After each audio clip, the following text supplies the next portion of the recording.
And now that we've done these experiments and you can see what I'm pointing at, it goes to question, what else lives in this imaginary domain? Well, have you ever found proof of yourself? The one behind the eyes in there? That person? That individual? Where is the one who's separate from reality? And why is it that there's someone inside there? Where is that being created?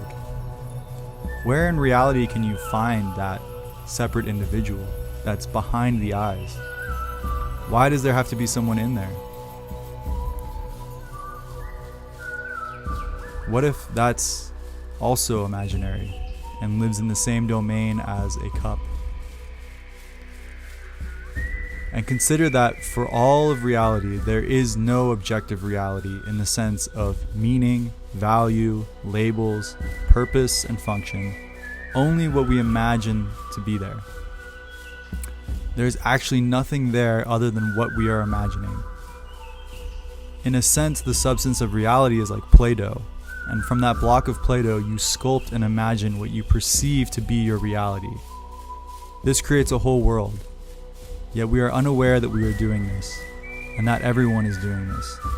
And if you look at reality, you can notice the vast, wildly vast amounts of different realities and dreams that people are living in. How can this be? And I love the word dream because that's such a good way to put it. It's like you're dreaming your reality, you're imagining your reality. And some mystics might say, this is how you're God. Because your mind is sculpting and forming and morphing your experience of reality, your dream of reality. And that there is actually nothing here but infinity. And even things like time and space are part of that dream and imagine. And that takes us to a very much deeper domain. And the craziest part is that none of this exists anywhere other than in the imagination. That none of these objects are actually those things until we imagine them to be. And then we imagine them to be that specific distinction, and they become that and only that. Now consider, you're not merely taking in an established, consistent reality, but you are creating it. You are the artist.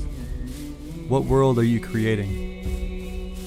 I invite you to take responsibility as the creator of your dream, to claim yourself as God, and to live with this self-understanding that you are pure imagination. Nobody ever went into your mind and morphed the reality you perceive. You did that.